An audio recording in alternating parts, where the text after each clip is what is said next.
Well, welcome. I want to introduce myself. My name is Diane. I used to take care of my father who had dementia until he passed, and then I took care of my mother who just recently passed in August, actually. She had Lewy body dementia. She was tube-fed, bed-bound, and nonverbal, so it was a very full-time job. What got me started into the business of caregiving actually is because I lost my job to caregiving. The retail company that I was working for decided 2 days before I was supposed to take effect of the Caregiving Leave Act, they fired me, so they wouldn't have to deal with that.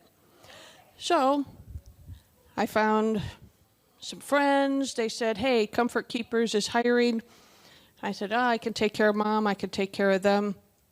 And then I met Andrew, who was our instructor at Comfort Keepers, and he pushed me further along in the caregiving journey than I ever thought I would be. And now I have taken his position at Comfort Keepers as the instructor there. So I share my experiences and my training with our caregivers that we're sending out to our clients. So that's kind of my story. Thank you so much. My name is Andrew. I use he, him, his pronouns. And it's a pleasure to be here. I have been caregiving professionally for 7 years, and I've been caring for family members for 2. I care for 1 grandma and 2 uncles, long distance. I live in Boulder, Colorado, and I come out here 2 or 3 times, so this is a good incentive to see my family when I can. As Diane was saying, I've been teaching caregivers for a number of years, and it's definitely a passion of mine. I didn't realize I was a teacher until I suddenly found myself in this position of advocating for people, and then the advocacy turned into more. Okay, looks like it's time to party with the lights out. Okay, some mood lighting, I appreciate that, but that's okay. Come on in. No, sir, come on in. Help yourself. I'm not sure what happened with that, but that's okay. Can you see your notes? I can see my notes. Okay, we're still good. So this is a perfect example of adapting to the unexpected changes of caregiving, right? So sometimes the lights go out and we got to find the power within ourselves to ignite the fire, to light the candle, to continue on. And one thing that I found that it lights up a person is music. It's just, yeah, stay tuned. We as caregivers are always finding and looking for ways to better help our carees. And music is one of those forms that we can use no matter what. It's not a medication. It's not going to hurt them. It's very calming. It can be stimulating. We can use it in a lot of different ways. And my mother, I told you, had Lewy body dementia, and unfortunately, Lewy body comes with hallucinations. And she was terrified. I don't know what she saw or who she saw, but the music is what brought her around. So I try and incorporate all the music I could in with her care. So what I'd like to talk about is that personalized music, specifically designed for the individual, works better in restoring memories than just random music. Random music you can use for calming and things like that, but if you want to stir them up and get them excited about something, personalizing the music can do that for them. And research has shown that therapy with music can have a powerful impact on the person and in memory retrieval. There have been several studies out there that have shown music as a therapy treatment for dementia patients, and it has given them a memory awakening. Music, unlike other skills that we learn, is not based in one area of the brain. It is all over the brain. So if one area dies in the brain, like language, music is still preserved. It's one of the last things that they will lose in the process of the disease. Memory sparks memories. It sometimes will even spark speech back where somebody didn't have speech before. I have lot of examples of this, and some of the things that we're going to look at is how does personalized music really help dementia patients? Does it work better than random music? Does personalized music help reduce the effects of sundowning? And does music, personalized music especially, awaken somebody who can't recognize their family members or even talk anymore? And then, how do we use music with our hospice patients as they transition? So first off, let me give you a little bit of background. Dementia has been around for a long time. It was called senility. People thought they were crazy. They would just lock them up into insane asylums. It wasn't until Dr. Alois Alzheimer discovered in his patient Augustine D that there were plaques and tangles in the brain cutting off the brain. So then it became a medical condition and not the fact that they were just going nuts. And there's a lot of forms. Dementia is the umbrella term. So there's vascular dementia, frontal temporal dementia. There's Alzheimer's, obviously, which is number one. There's Lewy body dementia, which is the number one most misdiagnosed form of dementia. And it is now ranked number 2 as all of the overall dementias. It has surpassed vascular dementia. Music has been around since before 500 BC. They used it in a lot of different things. It started out with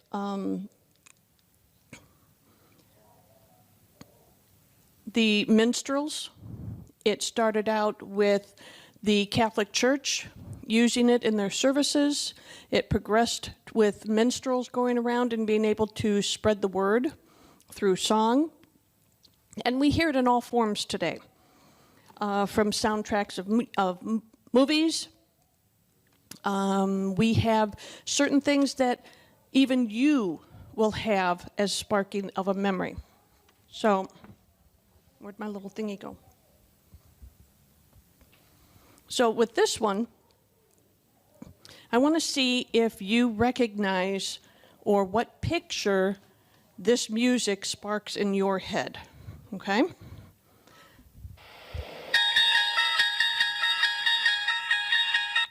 What do you see?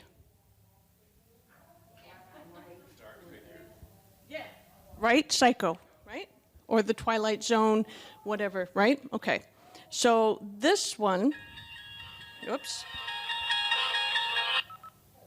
Okay, how about this one? Graduation, right? God knows if you were in band, you never liked playing this sucker because it went on forever. How about this one?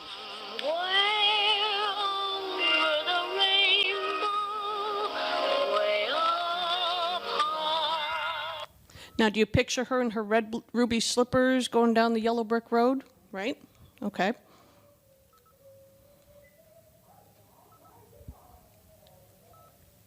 That a spoonful of sugar helps the medicine go down. The medicine go down. Medicine go down. And one last one. Oh, come on, Diane.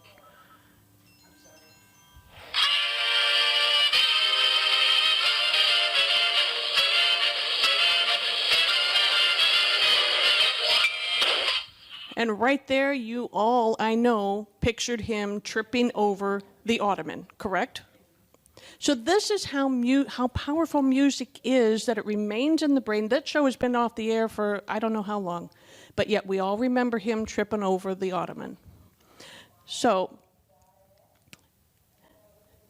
music is used in movies to create tension and suspense. Music is also used to make you feel happy. It can create a sense of sadness and grief if it's associated with something that is very painful for you.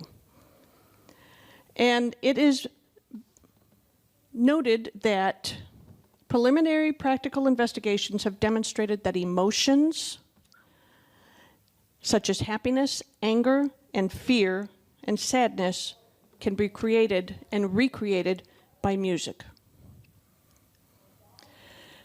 When we have this, they came up with some music therapy. It used to be two separate organizations. It started out as the National Association for Music Therapy. Then they created an American Association of Music Therapy, and now they have combined it to the American Music Therapy Association. But what they did, this dates back to when Aristotle was around, where they would go in and play music. They play it in hospitals. Surgeons sometimes will play it while they're operating. I know that they use it in veterans hospitals, especially for use with PTSD in people. And it was the first music therapy program offered in the United States was offered at the Michigan University. And that was back in 1944. We've come a long way since then.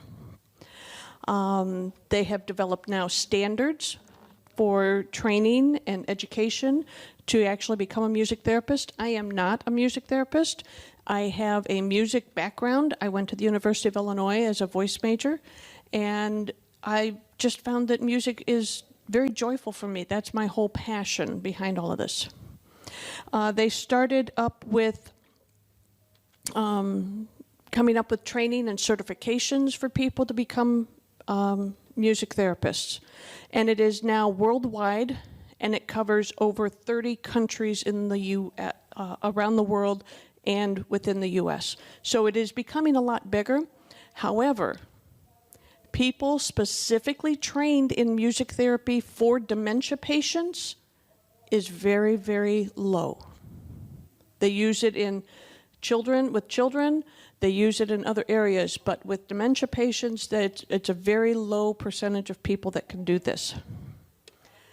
So how does personalized music help with dementia? It brings back memories, it sparks joy in them, and because music transcends both halves of the brain, it is associated with an increase in positive behaviors, such as laughing, smiling, talking. It also helps reduce negative behaviors, such as aggression and crying. So I was asked by a nursing home in the area to put on a USO show for the nursing home around Veterans Day a couple of years ago. We started out at the most skilled level of the area. They got up, danced, sang along, everything else, and we ended up in the dementia unit. When I walked into the dementia unit, they're all not paying attention, disengaged, everything. But I'll tell you what, when I started singing those wonderful songs from the old USO days, they knew every single word. They were clapping, they were dancing in their seats, they were enjoying it. When the music was over, they went back to their quiet little selves. Sometimes, though, what we find soothing and relaxing may not necessarily be soothing and relaxing to somebody else. Because I noticed when I was doing the USO show and I sang a couple of songs, I had people crying because it brought back a memory of their husband or their wife or a friend that they lost. So not all of that is the same for every single person. I was taking some classes online, and I was taking a psychology class, and I did a research project for this class, and I went to a local nursing home called Hartsfield Village, which is close to home, and I was in their dementia care unit, and we did a little exercise. She wanted to show me how their therapy worked, their activity time. She started out with bowling. We only had 2 people, I think, involved. Then we did golfing. One lady was getting so frustrated with it, she was just getting really, really agitated. We had a nice elderly lady in a wheelchair sitting over here, totally disengaged. We had a poor gentleman with sundowning effect wandering back and forth. She brought him over, sat him down. As soon as she got up, he got up. If she sat down, he sat down. He was wandering all over the place. We started the music. She started the music section of it. He sat perfectly still, tapping his feet to the rhythm. The lady over there in the wheelchair with the baby in her lap that doesn't communicate to anybody was reaching for a songbook. The lady that was frustrated with the golf was no longer frustrated. She was sitting there singing. Then they went back to playing golf. She got up, played golf, did a great job, had a lot of fun. It changed her personality. And that just reinforced to me that this is something that we as caregivers really, really need to have in our tool belt to go with. So how does it that personalized music works better than random music?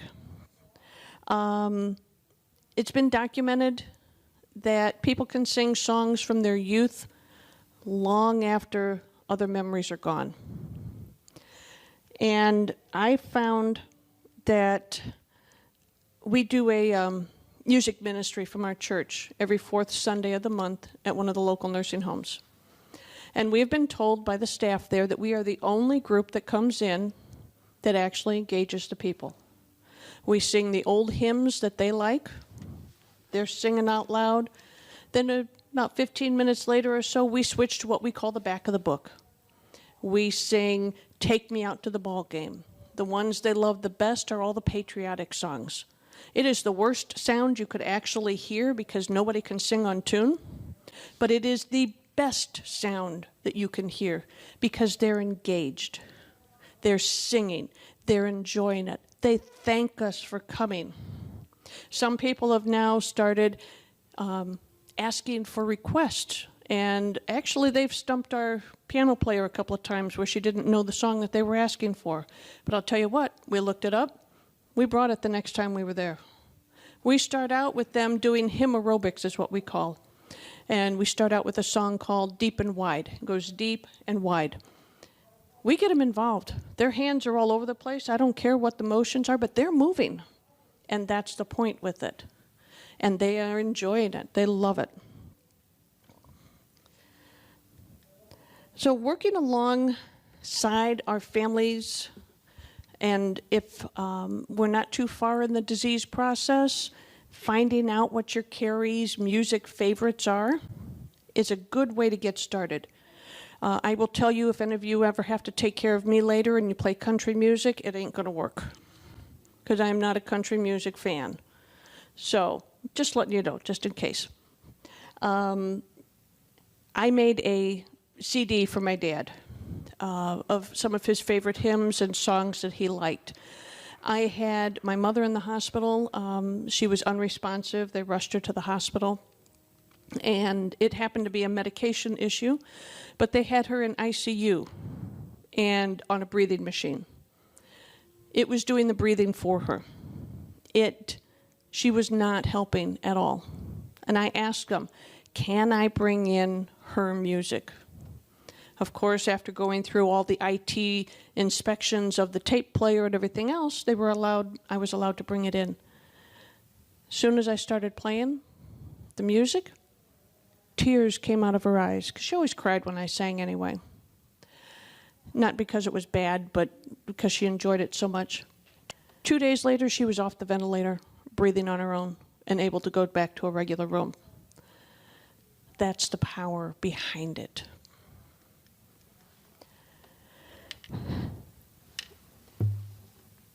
It is possible to share those special events with our carees, even in the late stages, with whatever music is good for them. Maybe they have a special song that was sung at their wedding. Maybe they have a favorite song, something like that, and it will spark the memories back. The best way for this to work is to make sure that it's tailored to them. So does personalized music reduce the use of anti-psychotic drugs? It can. There's several studies that are out there. The first one is that he conducted a study on the secretion levels of 5 different chemicals in the brain: melatonin, serotonin, norepinephrine, epinephrine, and prolactin.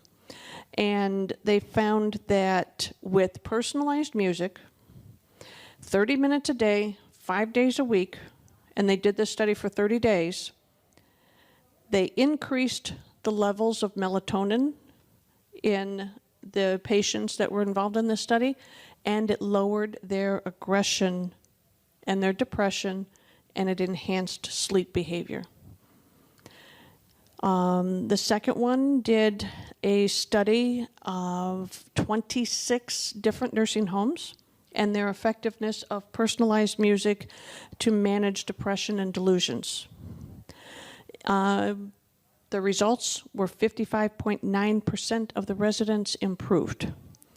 50% of all the staff members there thought that this reduced the need for them to have antipsychotic drugs.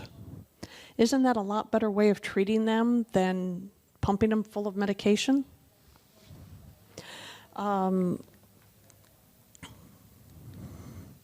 So how does music actually work with somebody that can't focus, can't talk, can't remember who you are? They had a study, was an older man in the late stages of Alzheimer's disease.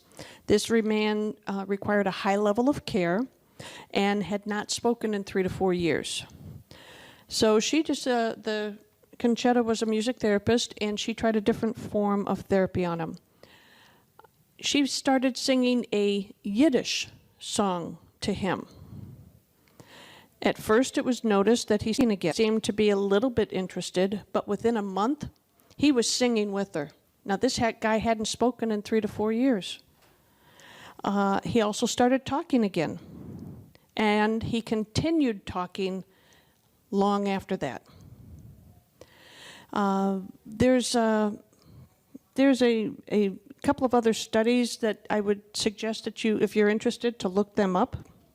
But the one I really like is from the Music and Memory. It's an organization that provides iPods to patients in nursing homes and programs them with personalized music. If you have not seen this video, you need to see it. This man did not talk.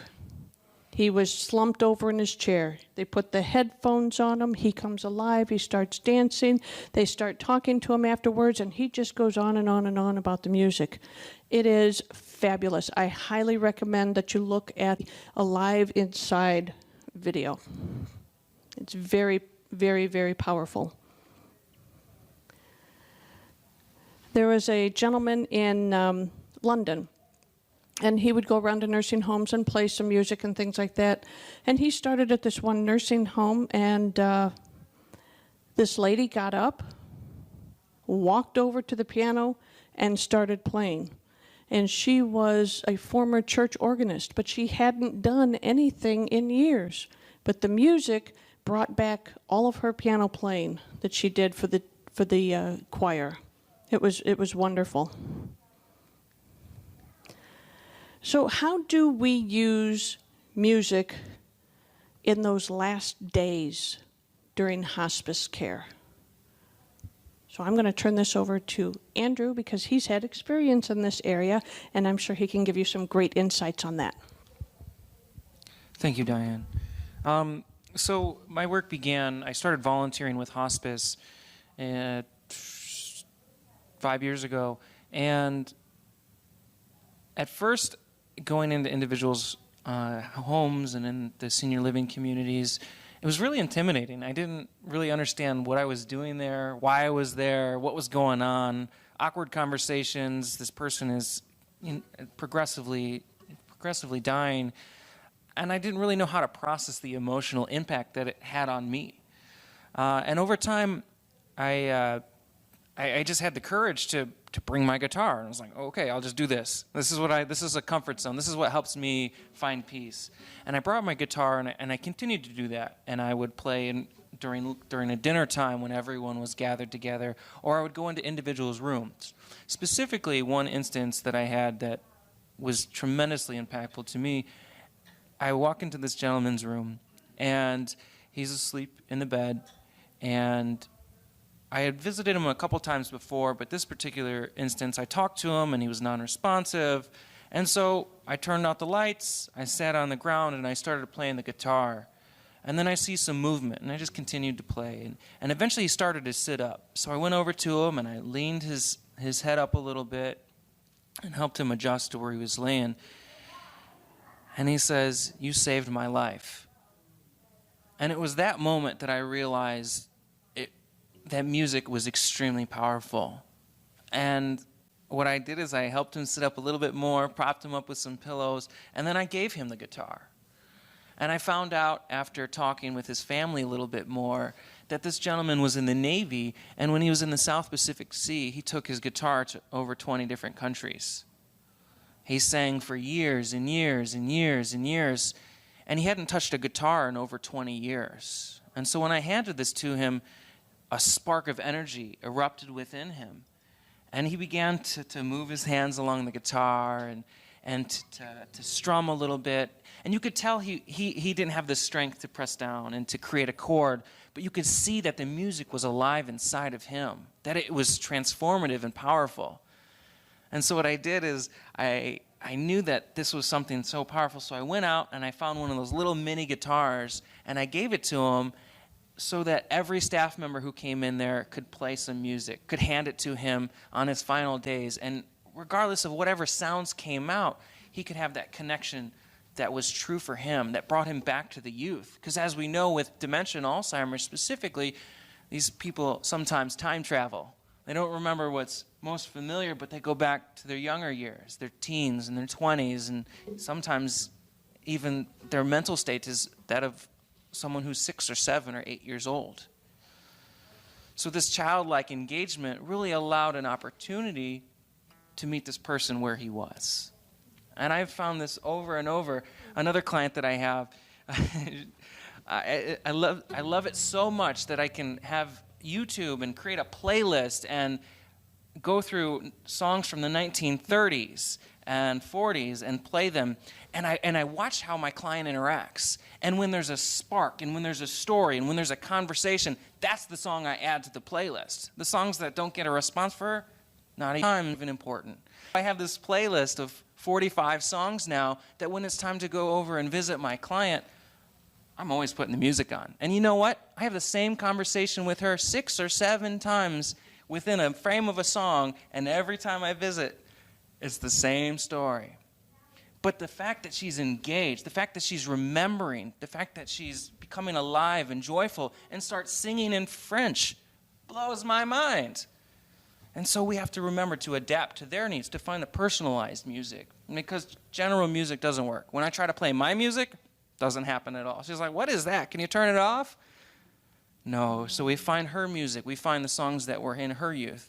And she is from Switzerland. So I had to completely search specifically 1920s, 30s, and 40s European music, not the American big band music. A lot of swing, a lot of jazz, a lot of folk music that was very popular in the European era in the 1930s and 40s. So the question comes, what do you want to hear at the last moments of your life? Something that you can do now for your family members is to create a playlist that is impactful and meaningful to you. Start documenting the songs. Start documenting the videos. What creates a stir of energy within you? This is the best gift that you can give to your loved ones. I created that CD for my dad originally. I played it for my mother.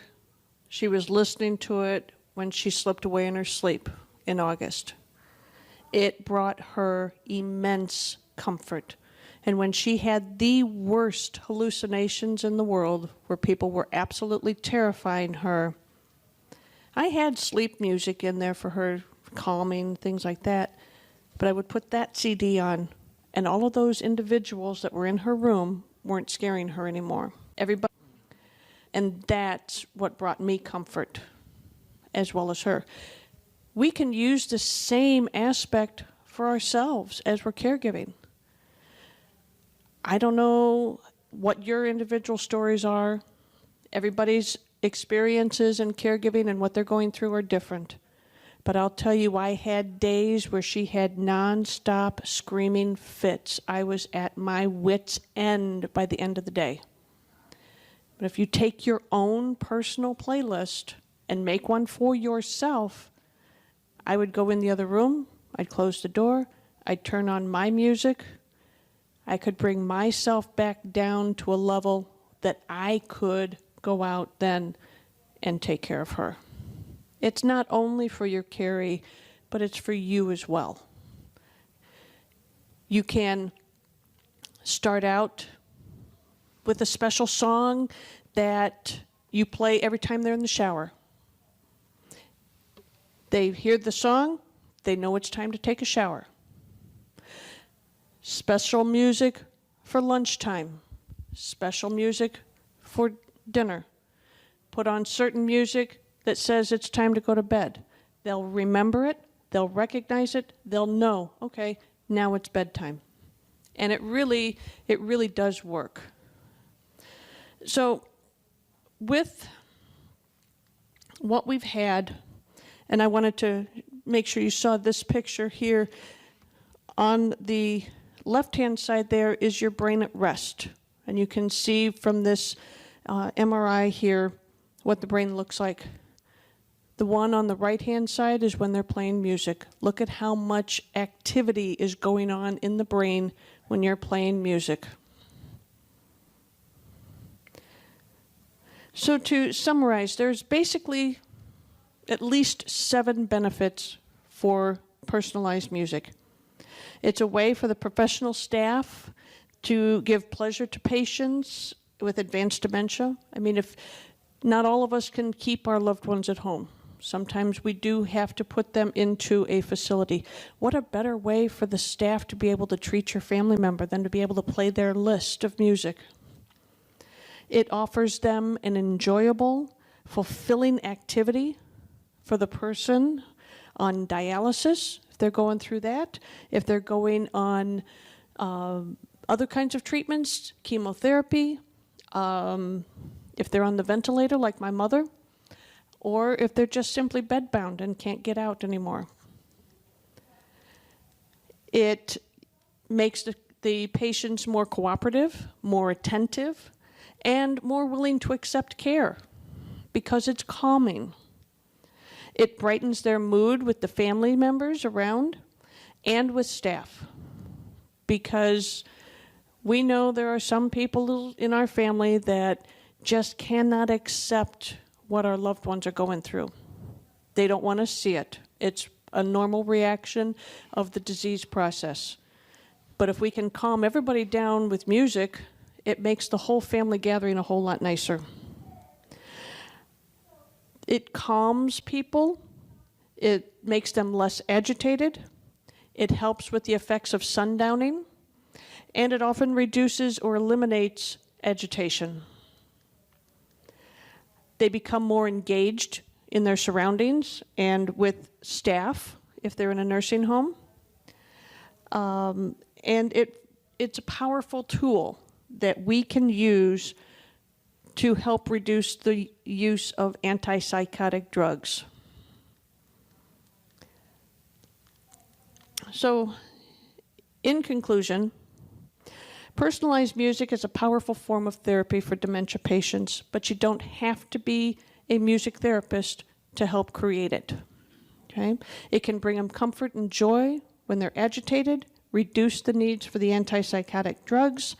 It brings out pleasure in them when they're hard to reach. It brightens their mood and makes them more cooperative. It allows them to be more engaged with people. It not only benefits the patient, but the staff and the family members as well. And there are no side effects to music, except good ones. You know? And it's not that expensive. drugs these days, I mean, you're spending $300 for a 30-day supply of an anti-psychotic drug when music is very, very, very inexpensive with that. The power of music, especially with singing, to unlock memories and kickstart the gray matter is an increasingly key feature in dementia care. And I highly recommend that you start creating your playlist with that. Music is located throughout the brain, unlike hearing and talking, which are located in specific areas of the brain. This makes music embedded deeply within the neural network of the brain, and it remains preserved. A person's reaction to music can spark conversations of their past and bring back brain function.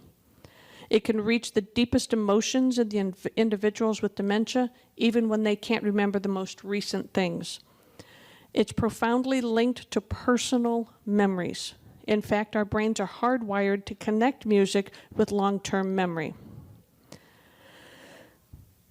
There's no cure for the patients with dementia, and further studies are required to determine just how much help personalized music can help patients with dementia. And there's only about 20% of music therapists that work specifically with dementia patients. But we as caregivers can benefit from the use of music as well. It can bring back some joy in our own lives. It can calm us and relax us after a hard day. And music has always influenced dementia. And with more research and more specialized music therapists, more help can be given to dementia patients to give them a better quality of life in the time we have left. So let's start the conversation. What's your favorite music? Now, does anybody have any questions? Don't be shy, it's okay. If I don't know the answer, I'll... Got the mic? How successful were you with your mom, since she had a form of dementia that was pretty awful in terms of the hallucinations and so on? It had a profound effect. I could, when she was having the hallucinations and I put on the playlist that she liked, I got the and she was able to go during the night to sleep. It actually helped me because with the Lewy body dementia, they have REM sleep disorder and they don't sleep during the night. I was getting up at 1, 3, 5, 6 every night because she was going on. That music that I put on for her, her playlist, I got her to sleep throughout the night.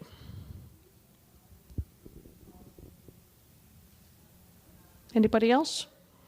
Did you find you had to update the playlist? Or like, was it not a playlist that went for X number of months, or did you add? I did not update her playlist. You may have to at some point. These were songs that were very... when I picked the songs for Dad, she was with the decision process of which ones he would like. So basically they were her favorites too. Now I got more reaction out of some than I did others. When I sang "Oh Holy Night" on the CD for her, I know it's a Christmas song, but it was on the CD. I mean, that she would come every Christmas Eve, sit in the second row of the pew, second pew, right there every Christmas Eve. And I could see on her face, even though there was no language there, I could tell by the look on her face that she was reliving those memories. So you may have to update them as you go, because some of them then may become too painful for them to remember, and you may have to adjust them along the way. But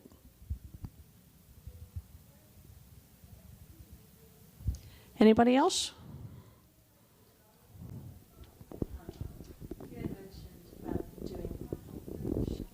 You had mentioned about doing the playlist before somebody passes, and I just want to share a story. I have a son who's he's in college, and he's very musically talented. I'm not really sure he gets it, but it's ridiculously talented. And he has written me a song every Mother's Day. He's 20, since 11. Wow. So most of it's just no words, just the instrumental. But sometimes he has dared himself to sing, which I find fascinating. But I have it all together, and he knows, and it's actually in my will, which is a little, thinking about it makes me a little sad. But that is what I want, whether I am, dead or if I'm in a state of whatever. I want that music to be played and I play that a lot. I mean, that's on my iPad and on my phone, and it's just a great memory to have. Mm-hmm. And I mean, he's only 20, so. And I tell him, well, it's funny. He'll be in Paris, lucky him, over Mother's Day this year. So I said to him just recently, I said, "Can I get it for Christmas?" Because I don't really want to bother. I won't see him. Maybe he could send it to me. And he's like, "Sure, Mom, whatever." but it's beautiful, and it's a great thing to have. So I suggest the music. I can't tell you. And a side note, he was born 3 months premature, and we put music in his isolette almost every day, or us talking, or me reading books. I mean, I was there 20 hours a day, but when you couldn't be there, and the doctors felt like he had gotten better. And he had a heart condition, and when the music was playing, he didn't really seem to have so many disruptions in his heart. So music is, just wonderful. So thank you for this. Oh, you're welcome, and that's a wonderful, beautiful, beautiful story. That's my mother there in the middle. When she passed, and I knew that the Lord's Prayer was one of her favorite ones, and she enjoyed me singing it. I knew I had to do it at her funeral. Didn't know how I was going to, but I did it, and I did it for her, because I know that's what she would have wanted. So that's a beautiful gift, whether he knows he's given it to you yet or not. But thank you for sharing that. I have a colleague in Canada who is a long-term care home in a dementia unit. And what they do is upon entry of every new resident, they created a video program where they get 6 songs. It could be from the personalized playlist, but the family sort of helps and says, what's mom or dad's favorite songs.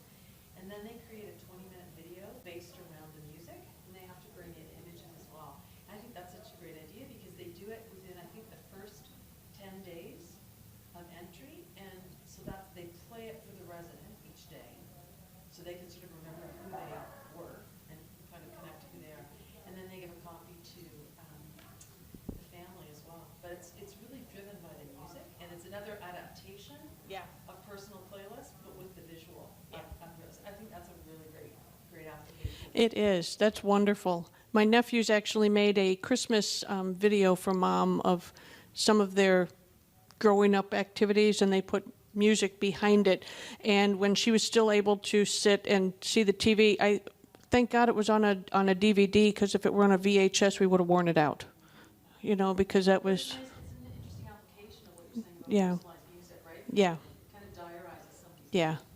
And I'll tell you, the nursing home where I took Mom for respite stay periodically, did you bring her music? We just love her music. And, so the staff there loved the fact that she had music in her room all the time. So it was wonderful. Are there any other last questions? Are you going to sing us the Lord's Prayer or what? Pardon me? Are you going to sing us the Lord's Prayer or what? If you want me to. Our Father, which art in heaven,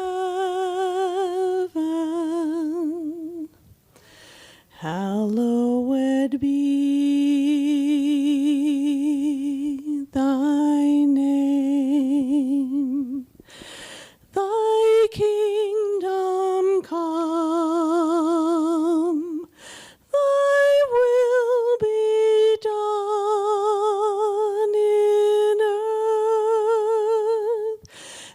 as it is in heaven.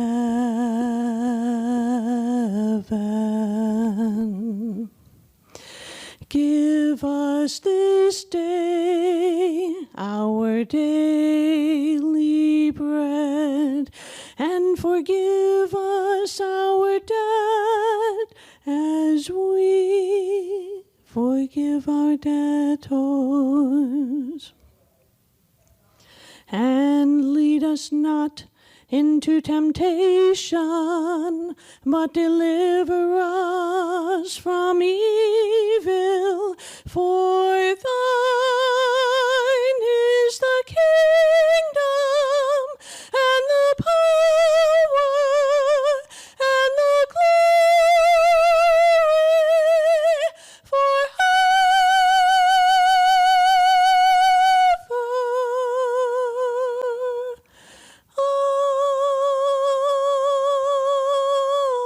Amen.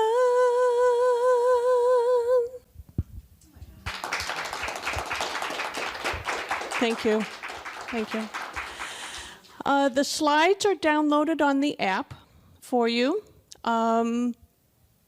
Please rate this session on the app, and if I'll be here for the next 2 days, so if you want to talk about anything, or I know Andrew's here for the next 2 days as well, please come and find us. Thank you so much for coming in today.